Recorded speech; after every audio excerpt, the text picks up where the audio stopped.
विधानसभेसाठी इच्छुक उमेदवारांच्या शरद पवारांसोबत भेटीगाठी सुरू आहेत।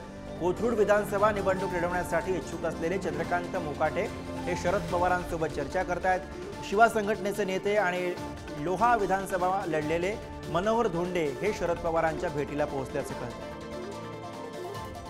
तो कशा पद्धतीने राष्ट्रवादी काँग्रेस पक्ष शरदचंद्र पवार या पक्षाकडे पाहत होता, सुप्रियाताई असतील, जयंतराव असतील, आदरणीय साहेब असतील, यांच्या बाबतीमध्ये त्यांनी कशा पद्धतीची वक्तव्य केली होती या सगळ्याचा विचार केला जाईल आणि ज्या मंडळींनी साथ दिली त्या मंडळींशी चर्चा करून सल्लामसलत करून त्यांचं मत आजमावून त्यांना प्रवेश दिले जातील।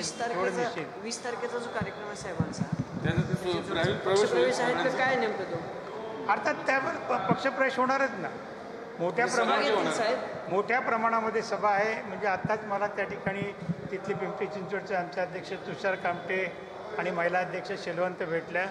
त्यांनी त्या सभेला जवळपास 20,000 लोक उपस्थित राहतील अशा प्रकारची तयारी सुरू केलेली आहे। कोण कोण प्रवेश करेल त्या सभेत? अनेक माजी नगरसेवक आहेत, आजमबाई माजी आमदार सुद्धा येण्याची शक्यता आहे। ते त्यावेळेला प्रवेश करतात किंवा त्याच्या अगोदर करतात ते आपल्याला पाहावं लागेल। दुसरा असं ठाकरे सेनेचे 2 माजी आमदार म्हणजे शहरातले